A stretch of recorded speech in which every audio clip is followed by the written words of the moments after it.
What is up, Goat World? It is me, your boy JDZ, and I'm back at you with another Goat format video. Oh wow. This place looks so new and clean and fresh and minty. Your eyes don't deceive you. This is your boy JDZ coming at you live and direct from the mothership.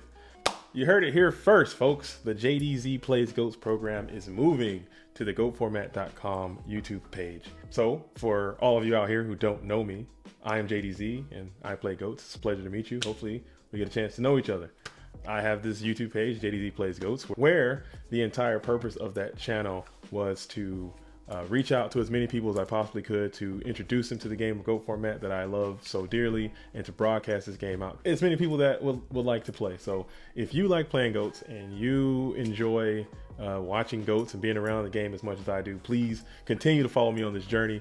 As far as the JDZ Plays Goats channel, I will go and keep it up there as it is currently now, but all of my videos that I'm going to continue to make will probably be placed here for further notice, and we'll see how it goes. Tell me what you think about that, and we'll do it. Make sure you get into the comments and say what's up and introduce yourself, and I'll do the same. We'll get to know each other. I will be creating the same style of video I was doing before. So if you haven't seen any of my videos, just go back to the JDZ Plays Goats channel. I'll link that in the description as well. I will continue to do interviews. I'll continue to do Coach's Corner. I'll continue to talk about the World League. I'll continue to do live. I'll get more into streaming. It's going to be goats all the time.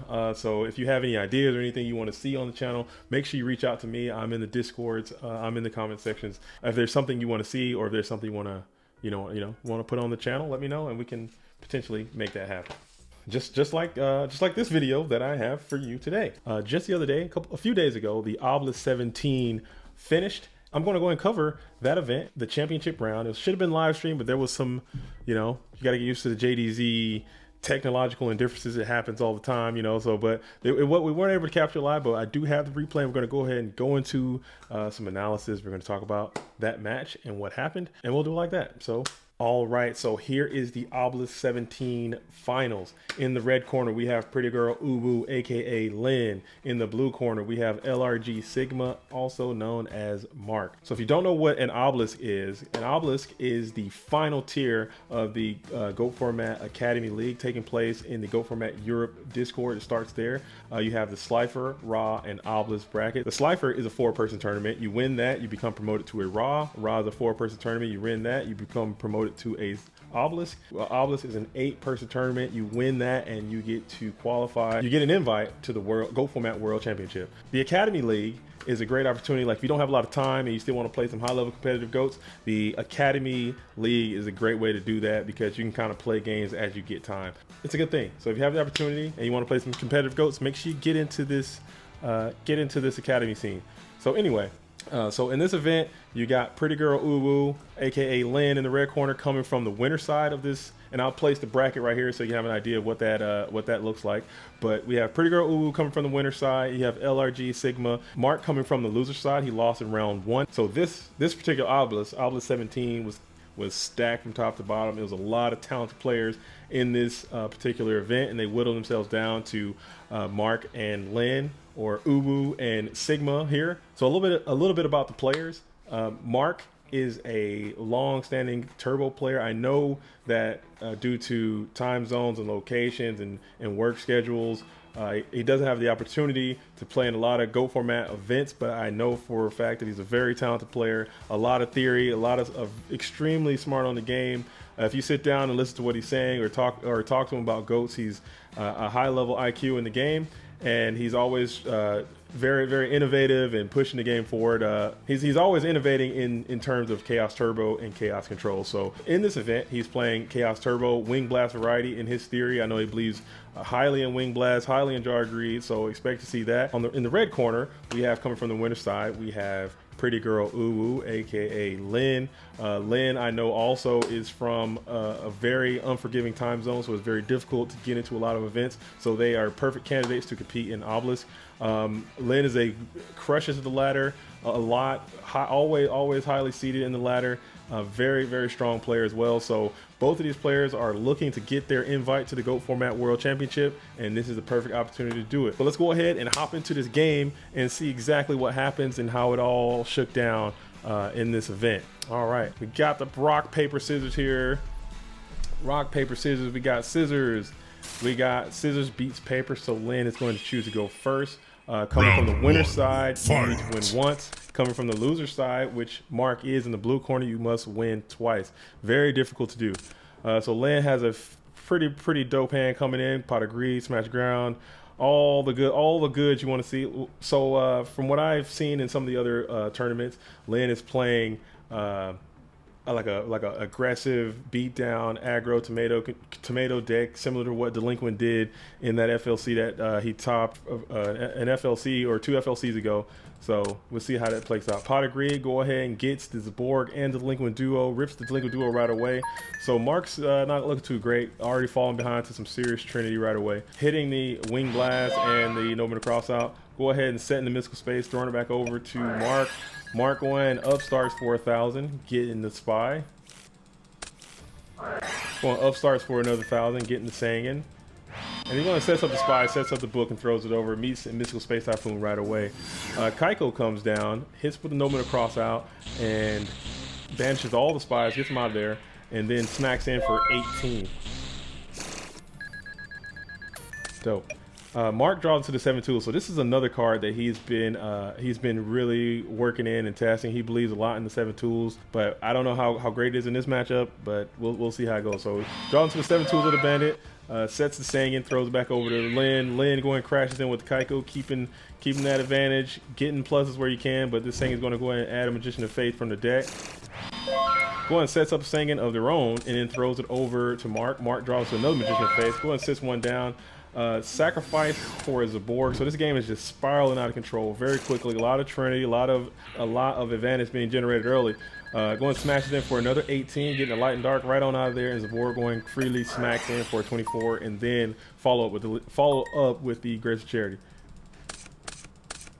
So this is GOAT format. Sometimes games like this happen, but it's important that you just got to maintain your resolve, maintain your resilience, keep a positive attitude about it, and just know that, you know, these things will happen to you as long as you keep playing the game. Mark is he's a very seasoned player, so I'm sure he's not tilting too much, but it's just something that happens. So he go ahead and hits him with the so Lihn go ahead and fires off that ring and then just walks it right into game 2. So very Trinity heavy game 1. Lynn's got to be feeling great, because if one more game win, if you could just do that one more time, then you could just walk through this thing and just be the Obelisk champion and move on with your day. But let's see how it plays out. Round 2, fight. So again, Lihn opens up with some good old Trinity, get a good Magician of Faith. You got the Decrees in there. Mark's got a pretty decent hand, much better than the hand I think from the previous round. Opens double Wing Blast, upstart for 1,000. Going grabs the Delinquent Duo. Grabs the Wing Blast. Going rips the Delinquent Duo, hitting the Royal Decree. And the Kaiko to go Destroyer is now down. Setting Jargrease, setting Wing Blast, throws it back over to UWU. UWU's going to grab the Smashing Ground, bring out the Breaker. And Mark's going to kind of think about it a little bit. Give him the thumbs up. Breaker is good. Counter is added. Everyone's good. Everyone's lagging. DB does that sometime and hits right into the Wing Blast. Wing Blast going to send the Breaker right on back to the top of the deck. But that was cool. I think the delayed Delinquent Duo is pretty dope. You don't see that happen too often. Lihn was able to navigate around the Sinister Serpent, and getting a full value duo is pretty cool. But Mark's probably thinking about jamming his Jargreed, and he decides to do that. Jargreed's up, grabbing Dekoichi and discarding the two Mystical Space and the Wing Blast. Drawn to the Sword. So Sork in the hand, Serpent comes back, does a little quick shuffle and stash, faking like this is a Serp. That's a very veteran move. Faith goes down, and the Smashing Ground set as a bluff. Spy is up, flips Dekoichi. Dekoichi going and adds the Pot of Greed. Love to see that. So going and slam the Pot of Greed into the Thunder Dragon and the Solemn Judgment. Thunder Dragon comes out, gets 2 to the hand. So now it's kind of getting back into this thing, kind of pulling ahead, going crashes right into the Magician of Faith. Magician of Faith grabs back the Delinquent Duo. So Mark going ahead and sets, but he doesn't set the Solemn Judgment, which is cool. I thought maybe you would set that to kind of have it down, to not get it ripped, but I guess he's trying to insulate from this Chaos Sorcerer getting taken from this Delinquent Duo in the event that Lihn decides to go ahead and rip that bad boy.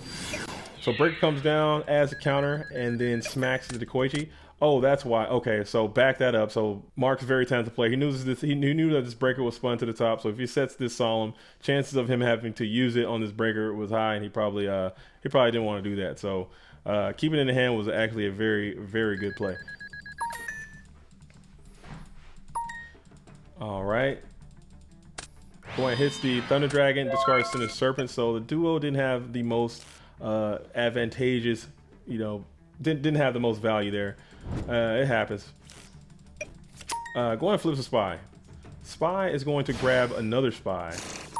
And then Spy is going to be sacrificed for a Mobius the Frost Monarch. So Mobius Frost Monarch is going to clear both of those and then be set by Book of Moon and then clear the way for the Chaos Sorcerer to go ahead and battle into the Breaker and take 1200 damage to the face for so now Lynn's in a very, very tough spot. Got top decking, and every time you're top decking, guess what's going to be? If you guys are boarding your deck, he's coming right to the top, and that is going to be the game.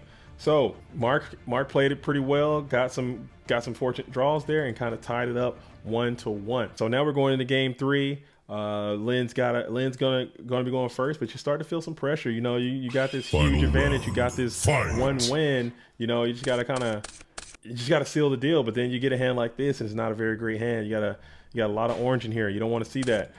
So Lynn go ahead and sets the Grave Cube Spy and throws it back over to Mark. Mark has the Jar Greed, Solemn Judgment.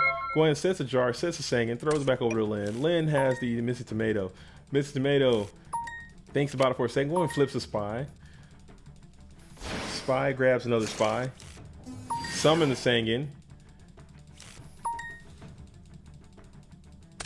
And then goes into Mind Control. Mind Control grabs another Sangin and then just go ahead and smacks in for 3,200, which is a pretty sizable chunk of damage. And then goes and sets the Book of Moon, throws it over, gets the Jar of Greed. So now you got Judgment, Faith, Breaker, Space. For turn, draw into the Thunder Dragon, Space into the Book of Moon, chains it on the Grave Cube Spy. Thunder Dragon up for 2. Go ahead and sacrifice the Sangin, getting that Dark in the Graveyard and getting your search on, and then bringing out the Thunder Dragon, go ahead and clearing that Spy. It sets both Solemn Judgments, throws it over to Lynn. Lynn, go ahead and draw to another Kaiku, so just slams one Kaiku and just tries to bash into the Thunder Dragon. But back on summon, Mark's thinking about using one of those Solemn Judgments, elects not to, and just go ahead and takes that 200 damage and banishes 2 monsters from the graveyard, Light and Dark, and then Sangin gets in for another 1,000. So Mark goes and draws into the Phoenix Wing Wind Blast, brings down the Breaker. Breaker go ahead and smacks into the Kaiko, keeping that counter, sets another Wing Blast, throws it over to Lynn. Lynn then draws to the Mobius, flips the Spy, grabs another Spy, sacks the Spy for Mobius. Mobius jumps right into a Solemn Judgment, so that is 1,700. Sangin go ahead and crashes into the Breaker. Probably to play around some type of chaos situation. You bring out chaos and then you just banish your Sangin and you won't get any value out of it. So just probably clear out the board now and also prevent from more mass damage from an attack potentially. I don't know. That's so not the worst play, but you got your Serpent on rotation now and you kind of activate this tribe, but the tribe's not as good because you got this Grave Cube Spy just sitting there too, and he's also a spellcaster. We'll see how Lynn plays it. Go ahead and draw this Magician Phase, sets Magician Phase, draws to the Grave Cube Spy. Another one. Go and flip Spy. Grab Spy from the deck. Battles into the Magician of Faith. Magician of Faith gets back to Mind Control. And then sets into the Dekoichi. Wow, so Lynn got back to Mind Control. Mark still set a decent flip into the Mind Control. Maybe this Spy here would be dope. We'll see how it goes. Draws to a second Mind Control, so it really didn't matter anyway. I go Mind Control into the Breaker. Breaker sends back the Breaker chains. Excuse me. Mind comes the Breaker, uses the counter, pops a Wing Blast, sends back, brings out the Tribe, which I think I love this play, but that had to meet the Solemn Judgment. Wow, that's a very tilting experience. That is a tilting thing to happen. So that has to go back. Flips the Dekoichi. Brings down the Spy. Flips the Spy to attack and just goes all in for the game. That is game right there. So now Mark has completely reset the bracket. Mark has won going now Mark has to win another one in order to be the Obelisk champion. But that was a tough defeat for Lihn. I feel bad because that is a very tilting thing to happen whenever if that breaker was a hit, the Solemn Judgment instead of the Wing Blast, you know, the game is different. It's just a different situation. Even though Mark still could have just Wing Blasted the breaker back to his own deck in that case, and then who knows what would have happened, but it was just something that went down. So now Mark's got to be feeling great. He just got a very comeback win. You lose game 1, comeback win 2 and 3. Now you're feeling hot. Your opponent has to be in this very round 1, very poor mindset just based on what happened. There's no way you could tell me that the red corner is not fully tilting based on the events that just took place. Mark's gotta be feeling great. Yeah, you can just see from the comments, you know, if I hit Solemn, I win. You know, that's something that if you're a newer player and you're trying to get into the competitive scene, this is what you don't want to do. You don't want to be right into your opponent, that kind of stuff. You want to keep it to yourself, keep your hurt feelings inside, you know, because that just shows weakness. And a player like Mark, he's going to kind of sense the blood and water, and he's going to want to just continue the assault and try to end you, because you know that you're showing that your mind's not where it needs to be. So Mark's got to be feeling great. Go ahead and process the Heavy Storm, sets the Solemn Judgment, sets the Gravekeeper Spy, throws back over to Lihn. Lihn draws into, hand's not very great. Go ahead and draws into Double Spy, sets 1, throws it back over, and go ahead and sets the Smashing Ground. Mark draws into the Ring of Destruction. Go ahead and flips over the Spy, brings out another Spy, sets a Book of Moon, and passes. Elects not to attack. Probably hard reading that is in fact a Gravekeeper Spy or one of these recruiters. I'm sure Mark has been watching the film and knows what some of the contents of Lynn's deck is. So attacking into one of these recruiters or a Spy probably just didn't seem value at that moment. So he's elected not to do that. It was in fact a Spy. Go ahead and flip Spy. Flip Spy, grab Spy, and then crash Spy.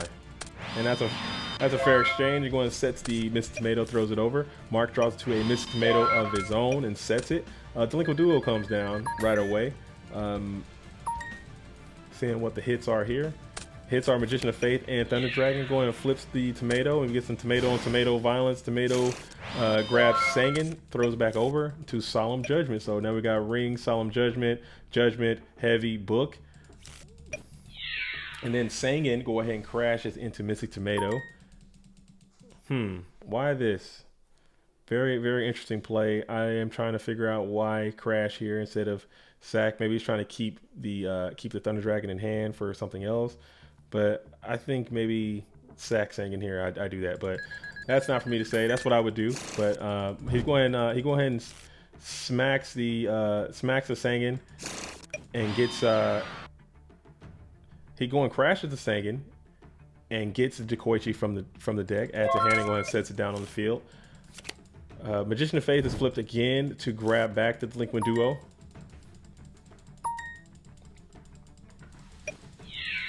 And then the Mr. Tomato go ahead and crashes into the Dekoichi, getting another card, and then the Delinquent Duo comes down, hitting the Thunder Dragon and the Solemn Judgment. So now Mark draws into the Chaos Sorcerer, which is in fact online. Let's see how he plays it out. And he going 1 light, 1 dark. Go ahead and brings it down to the field. Priority banishing the Mr. Tomato, but it is met with the Book of Moon, setting that Mr. Tomato face down. Gravekeeper Spy comes out and smacks into the Magician of Faith.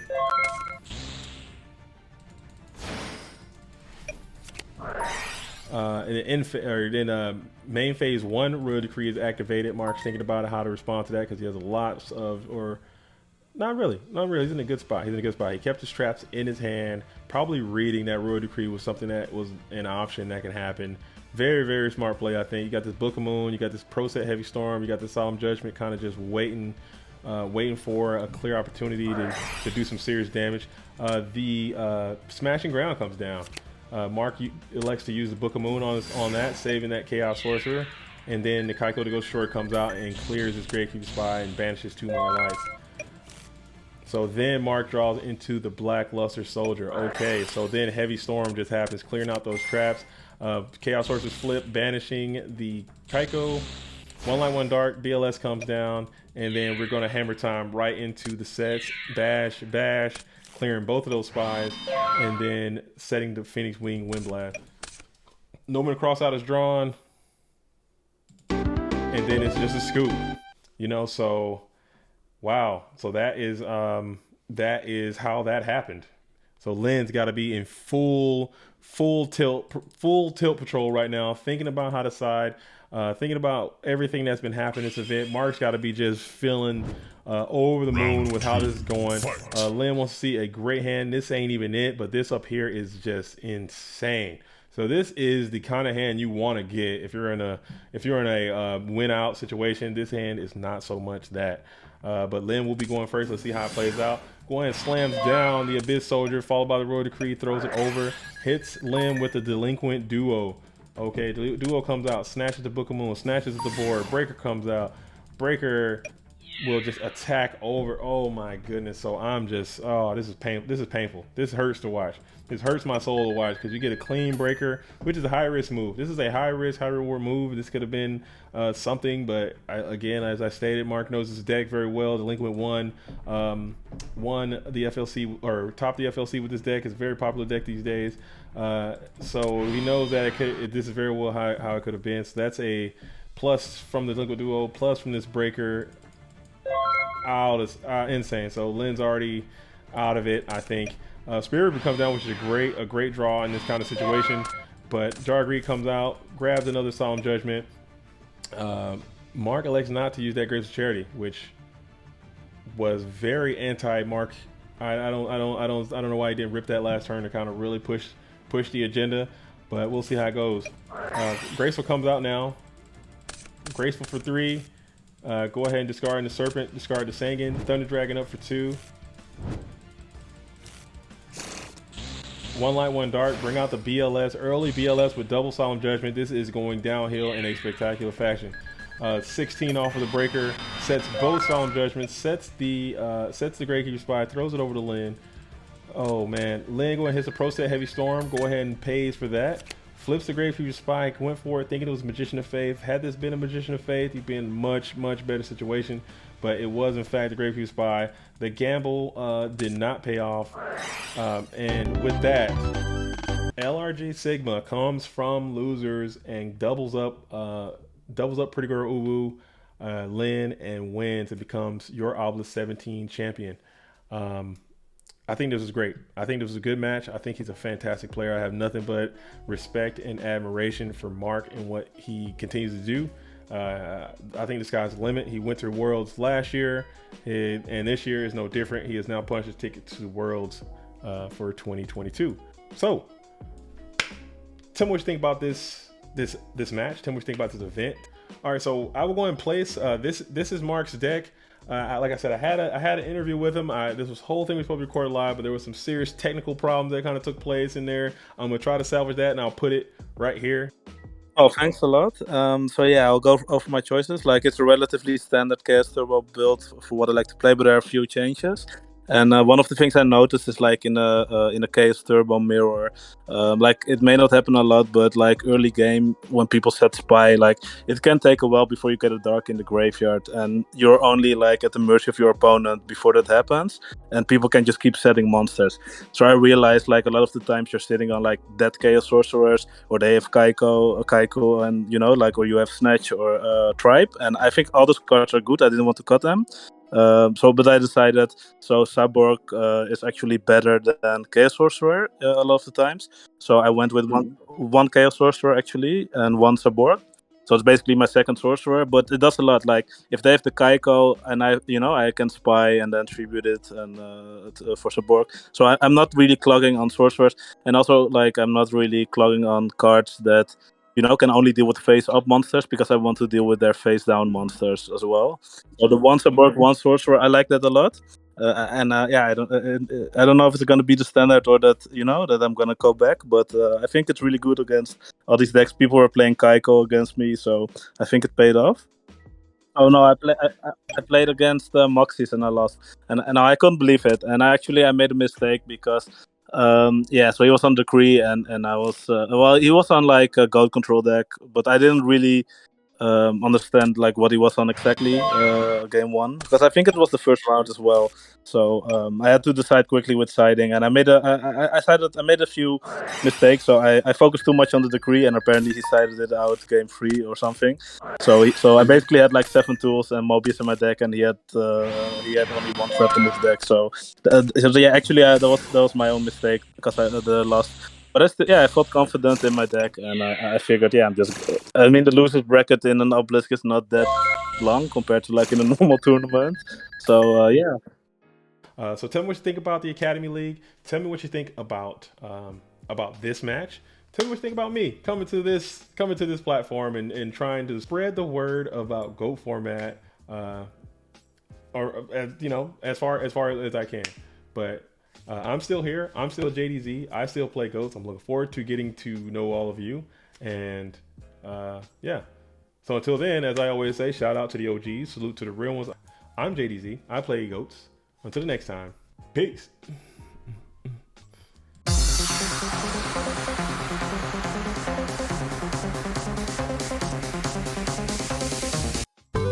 This program was made possible by the Corporation for Public Broadcasting and by contributions to your PBS station from viewers like you. Thank you.